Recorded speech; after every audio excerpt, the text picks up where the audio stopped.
Assalamualaikum warahmatullahi wabarakatuh. Baiklah, di sini saya akan menjelaskan tentang bagaimana cara memproduksi audio dan video atau sering disebut juga dengan multimedia. Kompetensi dasar pembelajaran pada hari ini adalah memahami alur proses produksi multimedia, kemudian membuat alur proses produksi multimedia. Sedangkan tujuan pembelajaran pada kali ini yaitu dari segi pengetahuan produk. A. Peserta didik dapat menjelaskan alur produksi multimedia. B. Peserta didik dapat mengklasifikasikan alur produksi multimedia. Kemudian di bidang proses, peserta didik dapat mengidentifikasi alur produksi multimedia. Yang kedua yaitu keterampilan. Peserta didik mampu mengidentifikasi alur proses produksi multimedia.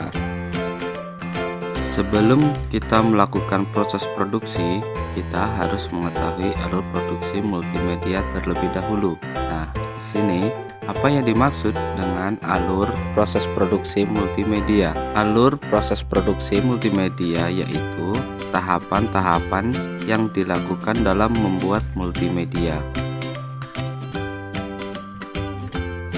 Alur proses produksi multimedia dibagi menjadi tiga. Yang pertama yaitu praproduksi, kedua produksi, yang ketiga pasca produksi. Praproduksi adalah tahapan perencanaan atau persiapan sebelum memulai proses produksi.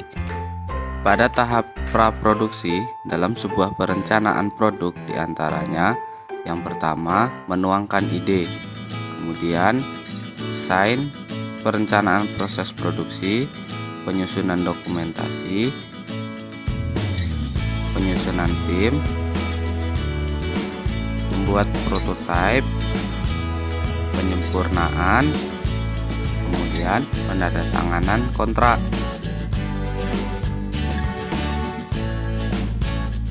Penuangan ide. Penuangan ide adalah realisasi atau ide dasar gagasan awal yang bertujuan untuk menuangkannya ke dalam audiovisual berupa ide awal yang akan diangkat.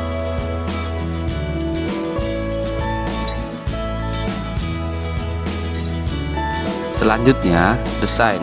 Desain adalah proses pengumpulan data dan fakta yang relevan berupa image, audio, video, dan lain-lain yang berkaitan dengan konsep atau ide. Perencanaan proses produksi.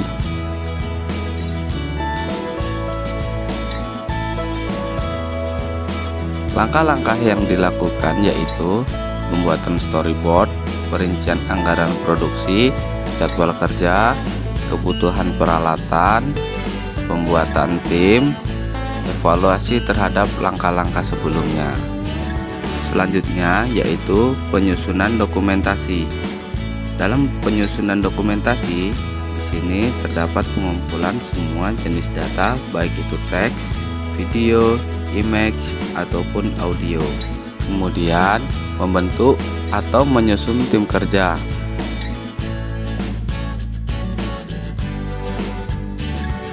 Tim terdiri dari produsen, produser, sutradara, asisten produksi, direktur teknis, teknisi audio, direktur tata cahaya, direktur seni, juru kamera, dan operator video tape. Membuat rancangan desain prototipe, yaitu melakukan brainstorming, membahas rancangan desain yang telah dibuat bersama-sama dengan anggota tim dan klien guna mencari masukan dan pendapat untuk melakukan perbaikan. Tahap selanjutnya penyempurnaan, yaitu proses evaluasi dari beberapa tahap sebelumnya. Jadi pada tahap sebelumnya harus sudah benar-benar jelas dengan melalui tahap kontrol dan koreksi pada tiap-tiap bagian. Tahap terakhir yaitu penandatanganan kontrak dan pembiayaan. Penandatanganan kontrak kerja dan pembayaran biaya sesuai dengan kesepakatan antara perusahaan dan pelanggan. Selanjutnya, proses ini siap diproduksi.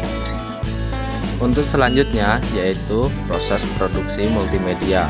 Proses produksi harus mengacu pada praproduksi. Berikut adalah grafik tentang alur proses produksi.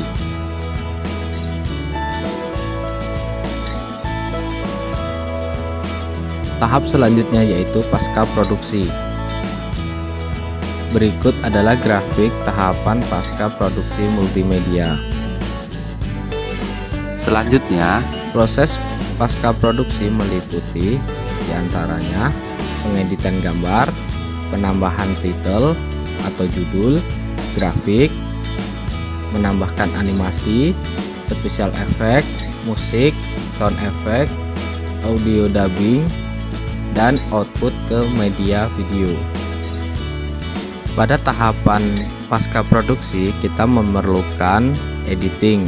Nah, fungsi editing diantaranya yang pertama yaitu menggabungkan combine atau menggabungkan media antara video dan audio. Selanjutnya memangkas. Memangkas ini tujuannya yaitu untuk memotong bagian-bagian yang tidak diperlukan. Kemudian membangun atau build. Build di sini yang dimaksud yaitu membangun sebuah multimedia yang menggabungkan antara audio, video, dan image. Aplikasi yang diperlukan pada pasca produksi multimedia diantaranya yang pertama aplikasi pengolahan video, kedua aplikasi pengolahan audio, dan yang ketiga tampilan grafis.